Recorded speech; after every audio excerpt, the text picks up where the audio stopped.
everybody, this is Kama, and today is Tuesday night. It is October the 21st. It is 3 days before my birthday, which is the 24th. I'm excited, so I thought I might mention that to you. Anyway, today our Bible study is on Ruth and Boaz. Many people have read the book of Ruth, many people have not. A lot of times we just go by what we hear or what we hear our pastors read or what we see on Facebook. And I've seen over the last few years being on Facebook how women say, oh, I can't wait till I find my Boaz. But do they understand what was done? So we're gonna go through the book of Ruth a little bit. We're not gonna read the whole book. I'll be pointing out a few scriptures, but my base is from the book of Ruth. So just a summary, and then we'll elaborate. Ruth, actually what happened was Ruth was married to a man, and he and his father and his brother, all of them died. They had moved, and where they were living at, once they had all died, Naomi, which is Ruth's mother-in-law, she decided that she was going to go back home. Well, when she decided to go back home, I'm sorry, I thought I had my book in the book of Ruth, and I'm mad because I don't. When she was coming back home, she told Ruth, as well as her other daughter-in-law, to stay. They told her she didn't have to come home with them. I'm sorry, they didn't have to go home with her. She said, why don't you guys just stay, go back to your families? Because back in those days, once you got married, if your husband was killed or your husband died, normally some of the time the women go right back to their home. But Ruth said no. She said, I will follow you where you go. She said, where you go, I go. Where you lodge, I lodge. And so she said, your people are my people, your God is my God. And so basically what she was telling Naomi was that no matter what, I am here with you. I married your son. You are still my mother. You are still family, and I'm not going to just leave you. And she knew how hurt Naomi was after losing her sons and her husband all at one time. It was just so much and so overwhelming. And she said, I will not let you go. So Ruth was still faithful to her mother-in-law, and she wanted to make sure that she's seen her off, that she was working. I'm sorry, that she was there with her. So as we get into the book of Ruth, this has happened to me every week. But as we get into the book of Ruth, here we go. There we go. The book of Ruth, it's in the Old Testament, and we're just going to kind of fast forward to when Naomi decided to go back home. They went back home and they began to work, because at this point they have to work. They really didn't have anything, so they had to work for what they had to do. So what they did was they gathered the harvest. What you call glean. They were gleaning in the harvest, so they were gathering everything together. And it just so happened that Naomi was working in a family member's in their field, and the person she was working for was Boaz. Now, back in those days, once someone's husband passed away, there's like a chain actually they go through as well. So she may marry one of the next of kin, and Boaz was actually a cousin. So that's how, not of Ruth, but a cousin of Naomi's family, Naomi's husband. So while they're out there, Boaz notices Naomi. Now, what I like about this is Ruth. Ruth was minding her business. Ruth was just out there. She was just working. She wasn't doing anything special, but there was something special about her. And that's the one thing that he noticed. There was something special about her. And what he began to do was he began to ask around, like, who is this woman? Where did she come from? He noticed there was something different about her. And if you go to Ruth, it's 2 verses 6. It says, and the servant that was set over the reapers answered and said, it is the Moabite I know I said it wrong, damsel that came back with Naomi out of the country of Moab. So they had went back to Bethlehem where they were from, and she's out of Moab. So he noticed. So now he's asking around, who is she? Where does she come from? Why is she here? Why haven't I seen her before? And of course, he's inquiring. So this made me think about us. We go places, and I tell you, we as women, we will do everything in our power just to get a man's attention. And sometimes it don't take all that. Just sometimes it's just something about you. It's your spirit. It's the way you carry yourself. It's you being you, you standing out. Like there's ways that we can stand out without standing out. Like we have these girls that come around or come out. For instance, I went to the grocery store, and as I was walking out, I seen this girl. She had on this very, very provocative outfit. It was very provocative, something I would never wear. And so she's walking out. The guys didn't even look at her face. They were looking at her. They turned around. They were making, sounds and ooh, look at, making their sounds and stuff. And she stood out because she put herself out there as someone that was easy just by the way she was dressing. And of course, she was getting a lot of the men's attention. But that's not the attention that we want. There's a way that we can dress. There's things we can do to still get a man's attention. A couple of weeks ago, I talked about even smelling good.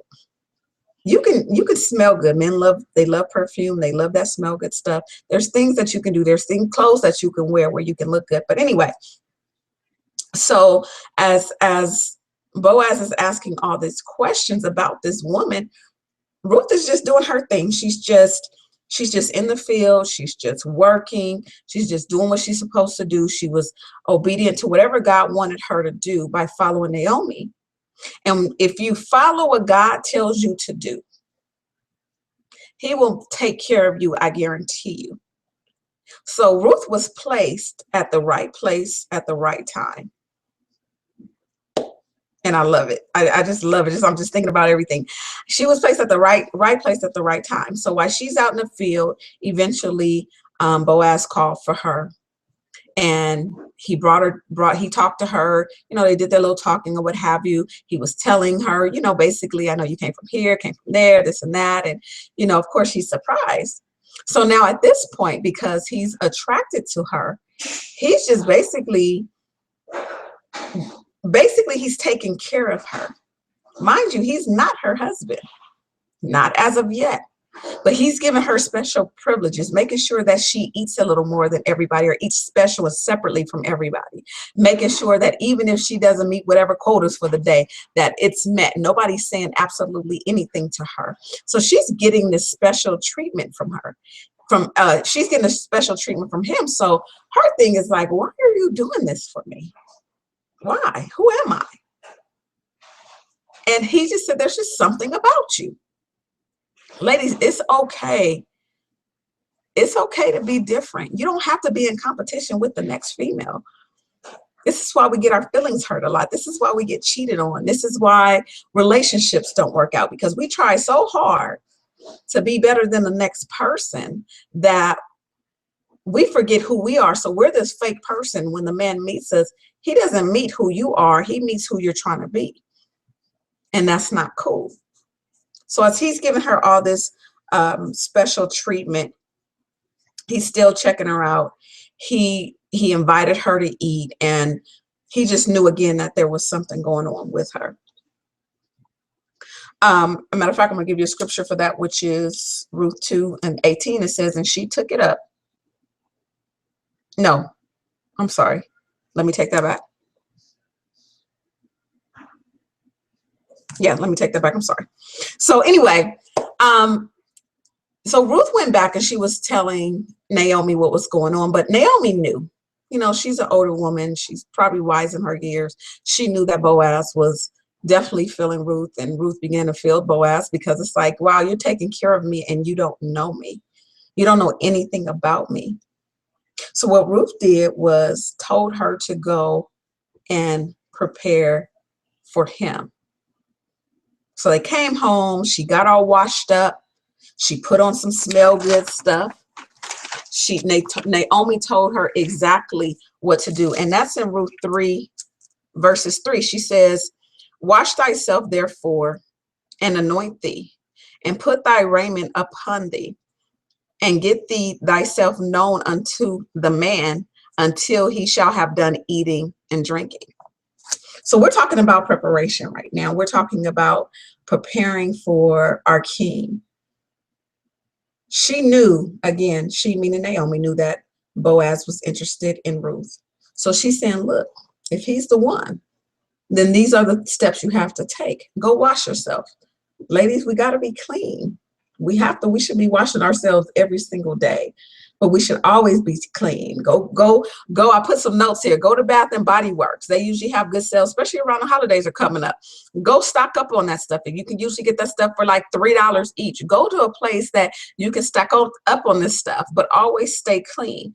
Go buy some perfume. It's the holiday time. Go get those sales. Get some baby powder. Get some baby lotion. Get something, but smell like something when you walk out the house. So what if you can only afford one bottle of perfume that costs $150, but it'll last you a while, and you just be smelling like that for the next year?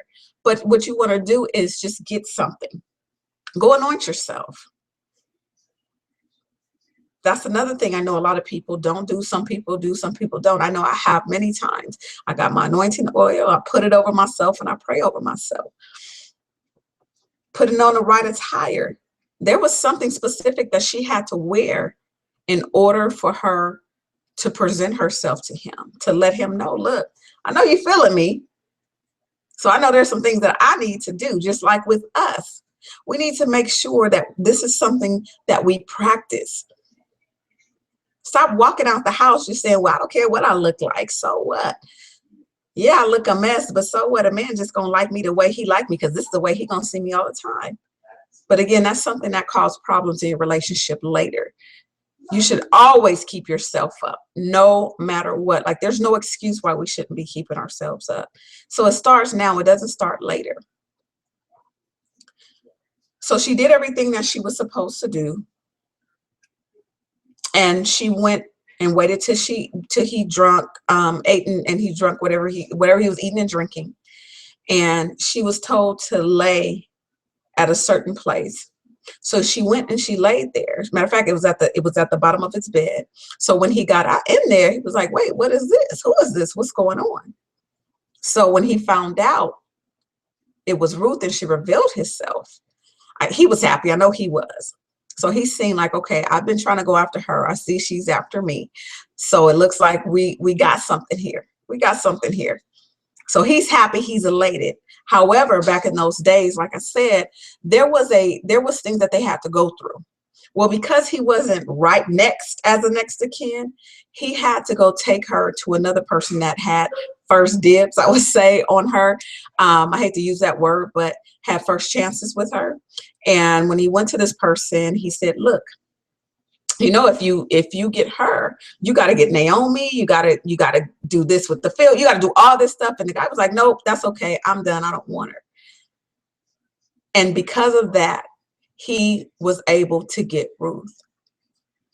Now, not once did I say that Ruth was in his face first, trying to do what she's supposed to do. And I said this 2 weeks ago. I said this last week. I'm going to say this today. Remember, what does the Bible say? The Bible says, he that findeth the wife findeth a good thing and obtaineth favor from the Lord. Ruth did what she was supposed to do. Ruth was minding her business. And that's what we need to do, ladies. We need to mind our business. If we mind our business, our husband will be here. Instead of minding somebody else's business, you know how we go, I would never do that, but how women go into other people's relationship. That's not your man. Why don't you wait for your own? But if you do what you're supposed to do, and that's what we're talking about, preparing. Preparing comes with keeping yourself up. Preparing comes into making sure your house is in order. Even when God said, Jesus said before he comes back, he tells us to stay occupied. Occupy yourself until I come. So same thing with our husbands. We need to be occupying ourselves until our husband comes to get us.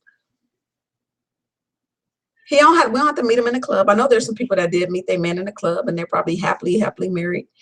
But there's women out there that are doing some things that are just not cool. Get focused. Get focused on yourself. Follow God. Because guess what Ruth ended up being? Ruth ended up being a descendant of Jesus Christ.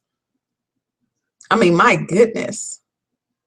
She was the one to birth and start his line. And it says it here. I'm going to read it to you.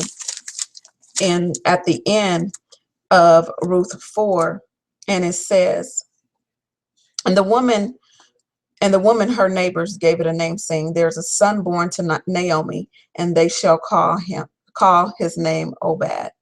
He is the father of Jesse, the father of David.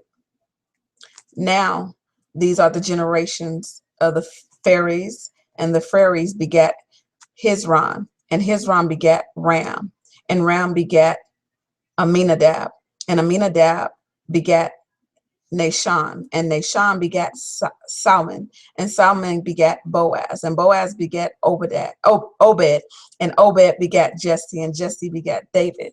And we know that Jesus is the offspring of David.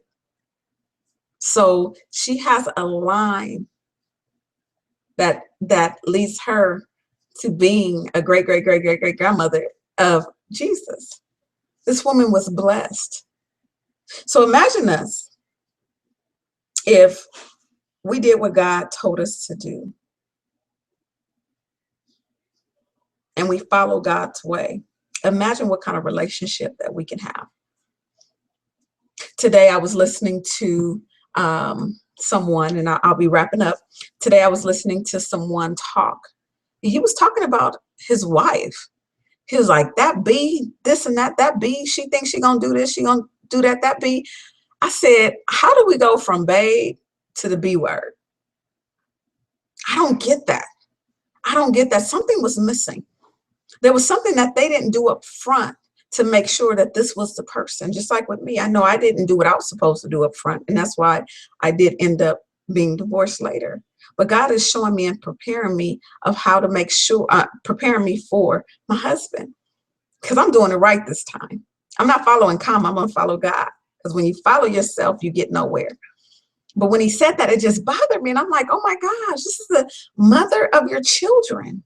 This is your wife. This is the one you lay down with every night. How dare you? How dare you? He's saying, oh yeah, we're working it out. But, and it kind of sounded like he was just trying to show off in front of people. But if we do like Ruth did, she occupied herself. And last week I talked about the virtuous woman. If we prepare ourselves now to become that virtuous woman, remember, virtuous woman is just not purity. It comes with things. If we follow the steps that we're supposed to do, then when our husband comes, things will work out. I don't care what nobody say. Yes, people are getting divorced left and right. That's because people are loving or marrying after lust, not after love. People are not waiting. But if you go God's way, I guarantee you, it has to work out. So before I leave you, I just want to make sure that I've been through all my notes. I hate when I mess up or I miss something. But I will say this. This is one thing I do want to say is this. One thing I loved is that Boaz, when he seen who she wanted, he started asking questions. And that's usually what people do. I've heard men say that a lot, especially if it's a woman that maybe a friend or family knows. They start asking questions. They want to know everything about that woman. Imagine somebody see you and they want to know everything about you and they find you attractive, but they find out you have all this trash around you that you never got rid of. It's time for you to throw the trash away. It's time for you to get yourself together and get prepared for your husband. All right, with that said, next week will be the last week that I'll be wrapping up. And actually, I'm going to have to move it to another day because I won't be here next week. I just remembered. However, I will say this. I will be talking about, for one, I will be talking about just basically summing everything up about preparing for your spouse, everything I talked about over the last 3 weeks. And I hope it was able to help somebody. I'm doing this because us as women, we need to learn how to be wives. We're trying too hard to be a girlfriend. I tell people all the time, I am not a girlfriend, I am a wife. What girlfriends are people that have a man after man after man after man after man.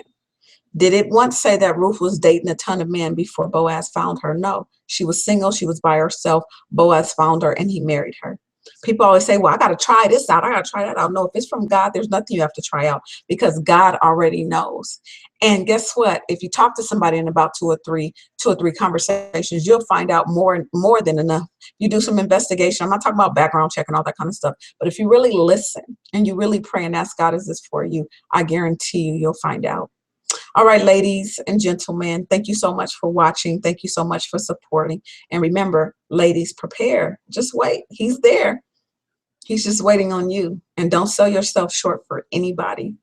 You are beautiful. You are someone. You are somebody's wife. You're not just somebody. You're not a side chick. Don't ever be a side chick because side chicks always get the short end of the stick and you reap what you sow. Be prepared for your king. Thanks for watching.